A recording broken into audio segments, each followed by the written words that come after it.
El deseado de todas las gentes, capítulo 40. Una noche sobre el lago.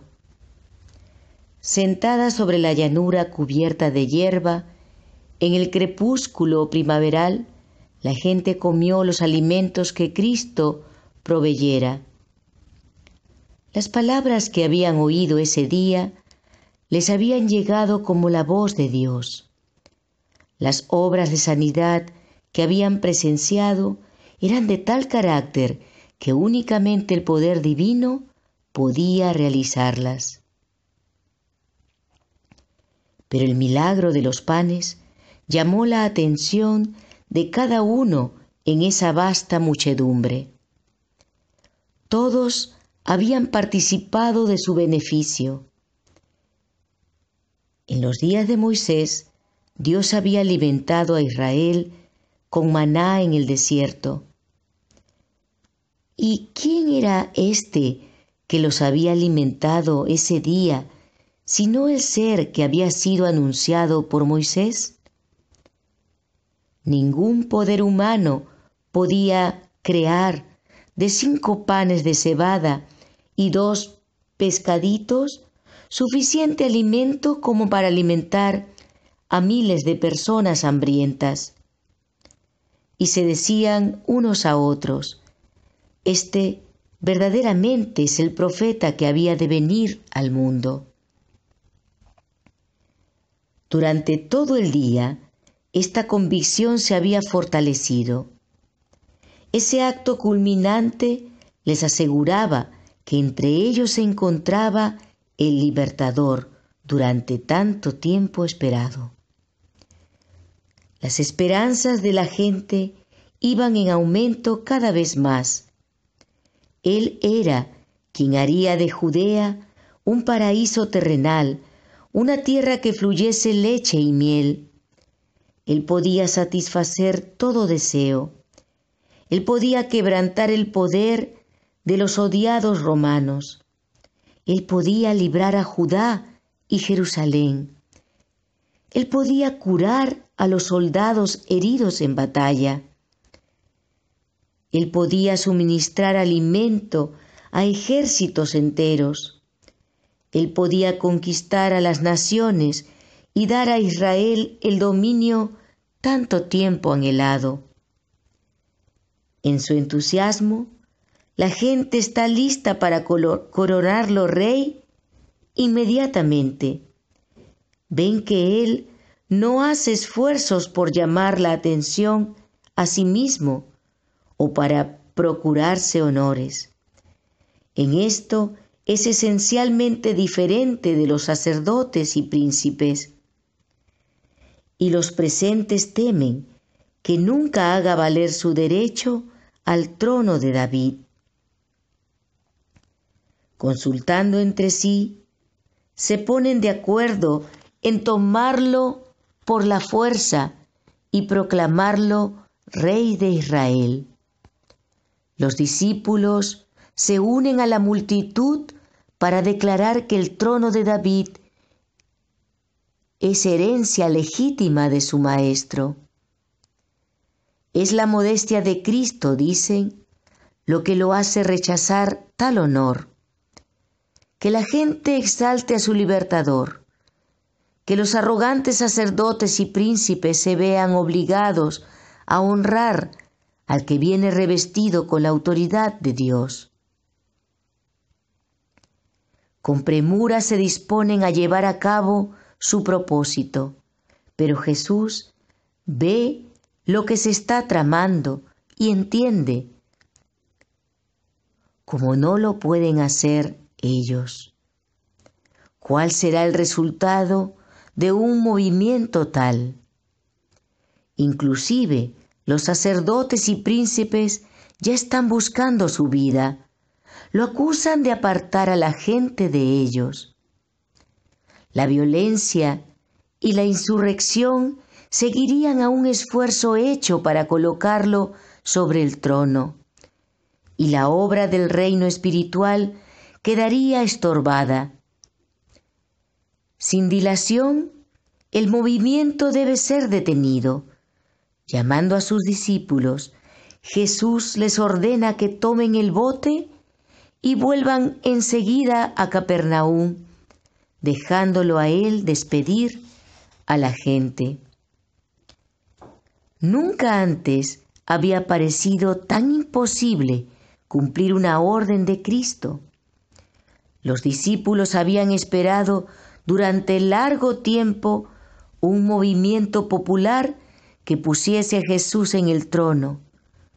No podía soportar el pensamiento de que todo ese entusiasmo fuese reducido a la nada. Las multitudes que se estaban congregando para observar la Pascua estaban ansiosas por ver al nuevo profeta. Para sus seguidores, esta parecía la oportunidad áurea de establecer a su amado Maestro sobre el trono de Israel. En el calor de esta nueva ambición, les era difícil irse solos y dejar a Jesús en esa orilla desolada.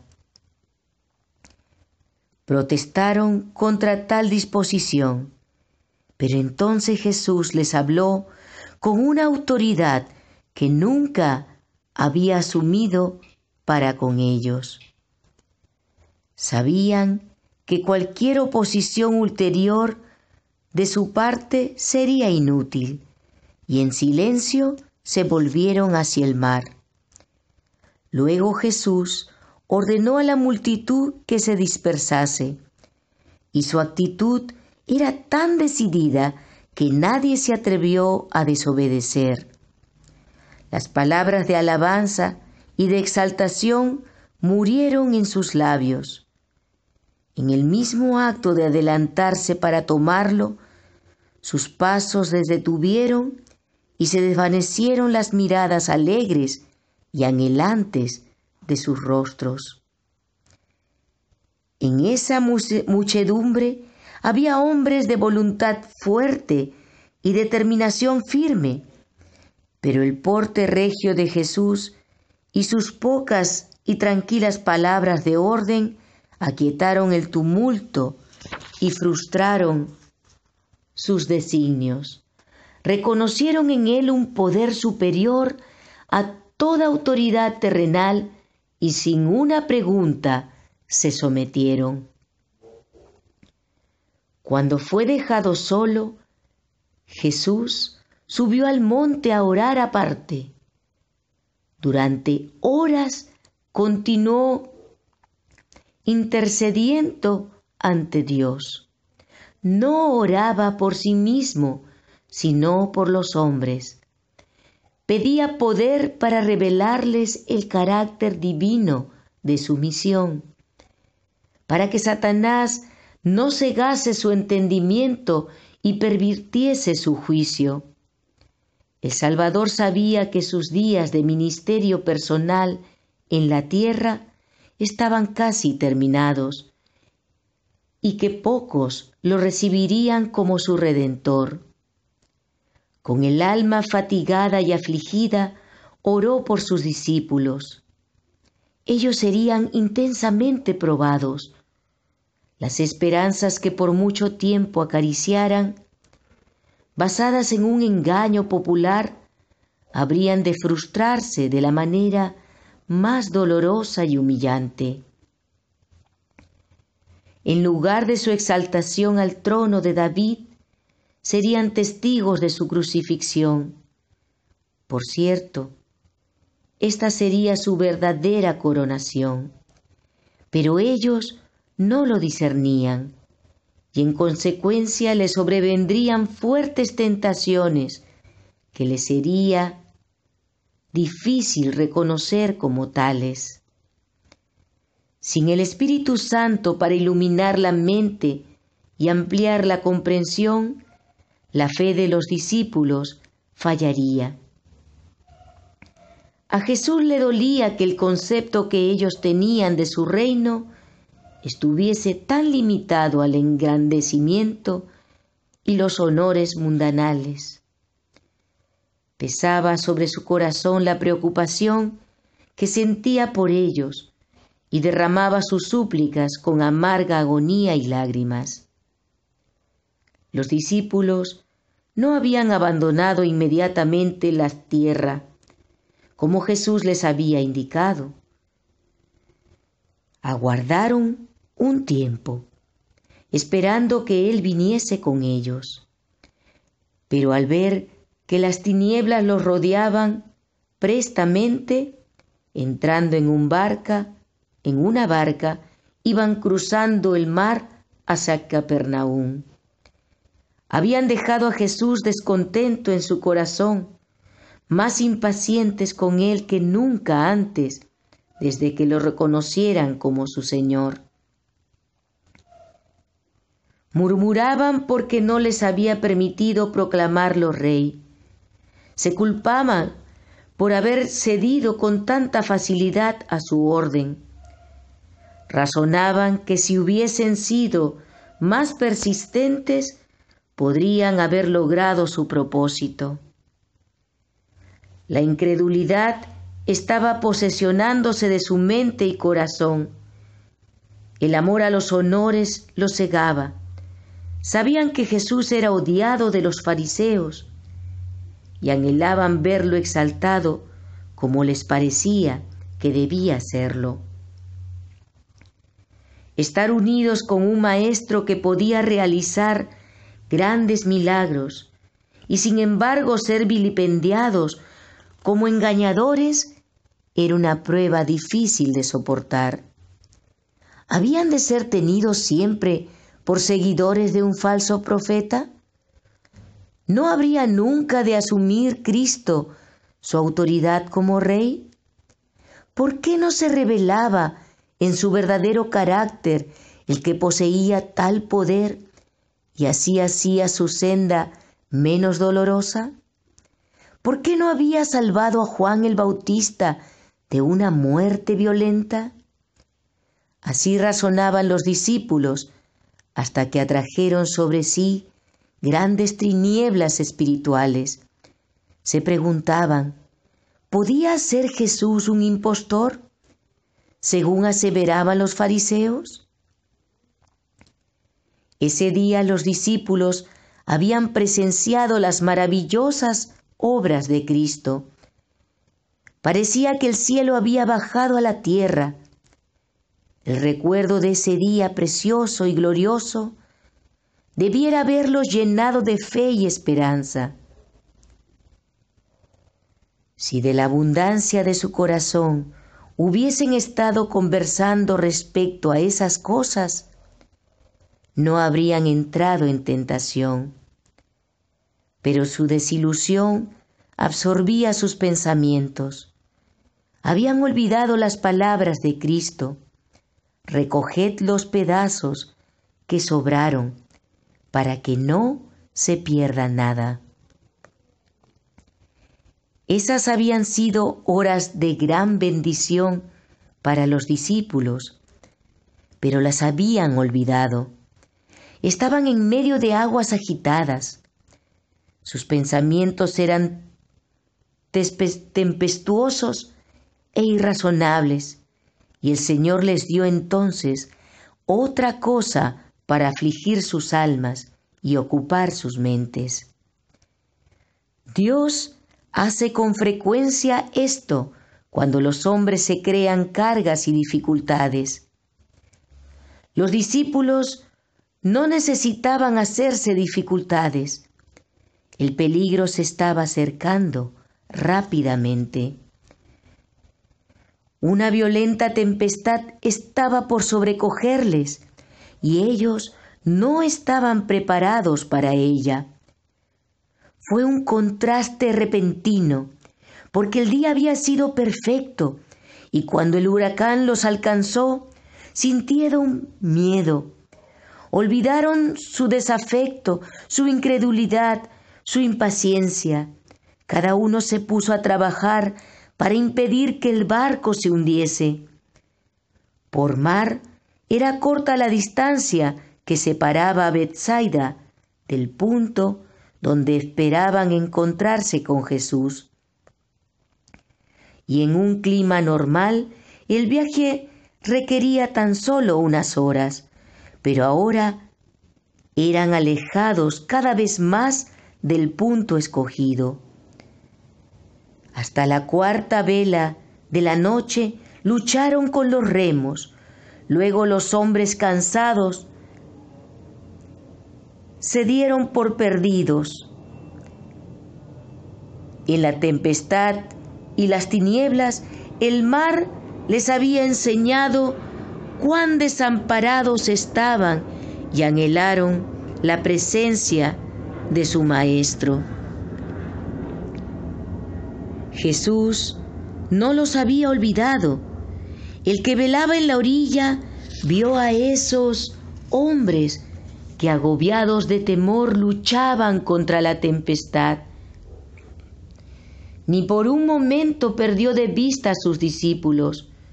Con la más profunda solicitud, sus ojos siguieron al barco agitado por la tormenta con su preciosa carga, porque esos hombres habrían de ser la luz del mundo. Como una madre vigila con tierno amor a su hijo, el compasivo Maestro vigilaba a sus discípulos.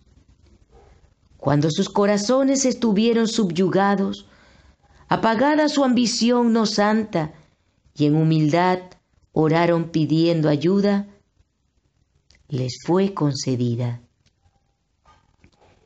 En el momento en que ellos se creen perdidos, un rayo de luz revela una figura misteriosa que se aproxima a ellos sobre el agua, pero no saben que es Jesús.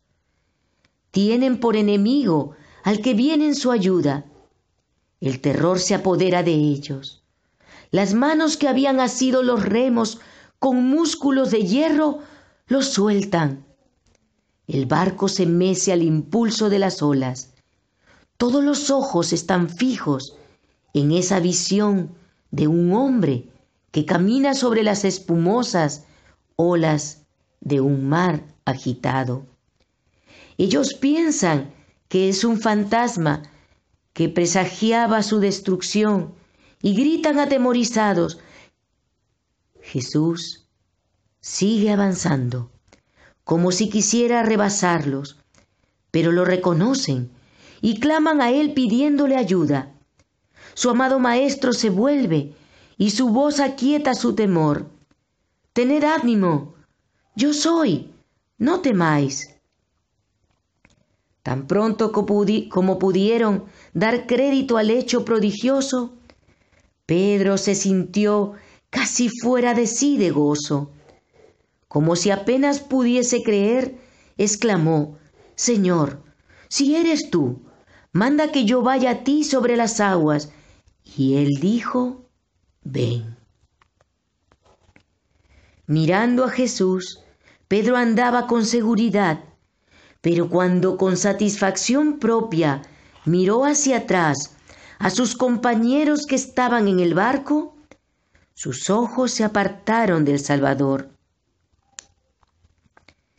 El viento era borrascoso, las olas se elevaban a gran altura, directamente entre él y el Maestro, y Pedro sintió miedo. Por un instante, Cristo quedó oculto de su vista y su fe le abandonó.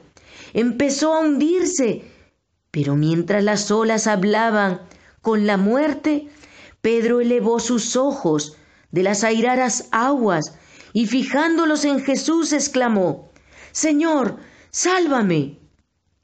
Inmediatamente Jesús asió la mano extendida diciéndole: Hombre de poca fe, ¿por qué dudaste? Caminando lado a lado y teniendo Pedro su mano en la de su Maestro, entraron juntos en el barco. Pero ahora Pedro estaba subyugado y callado. No tenía motivos para jactarse por sobre sus compañeros, porque por la incredulidad y el ensalzamiento propio casi había perdido su vida. Cuando apartó sus ojos de Jesús, perdió pie y se hundía en medio de las ondas.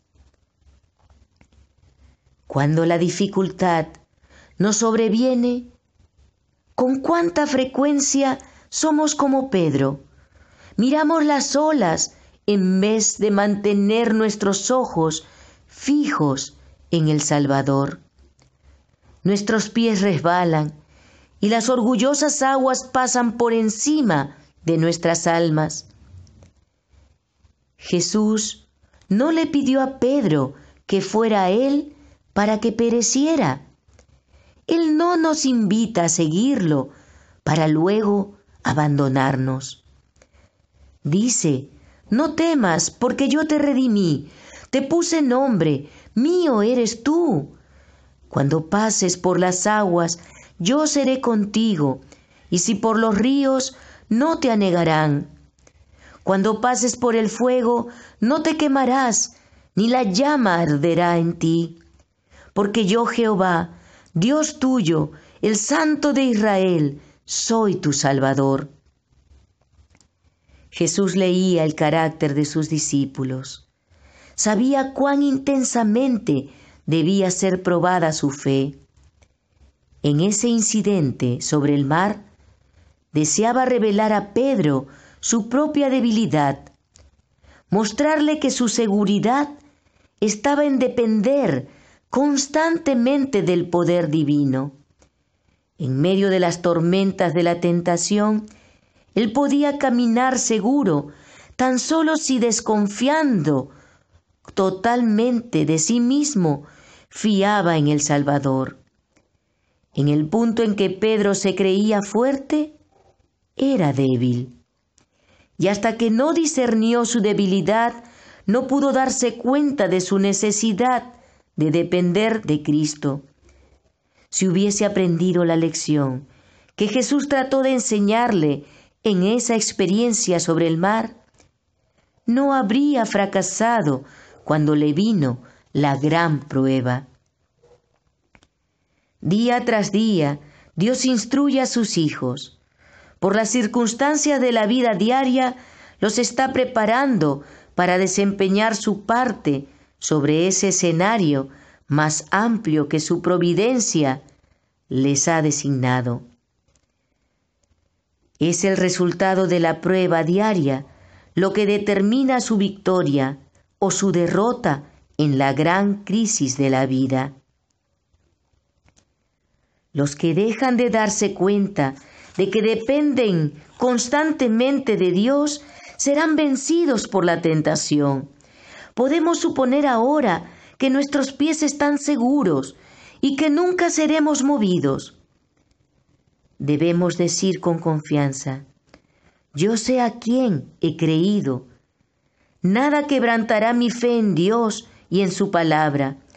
Pero Satanás está proyectando aprovecharse de nuestros rasgos de carácter heredados y cultivados y cegar nuestros ojos a nuestras propias necesidades y defectos. Solo a través de la comprensión de nuestra propia debilidad y mirando fijamente a Jesús, podemos caminar seguros. Apenas hubo tomado Jesús su lugar en el barco, el viento cesó y enseguida llegaron a la tierra a donde iban. La noche de horror fue sucedida por la luz del alba. Los discípulos y otros que estaban a bordo se postraron a los pies de Jesús con corazones agradecidos, diciendo: verdaderamente eres Hijo de Dios.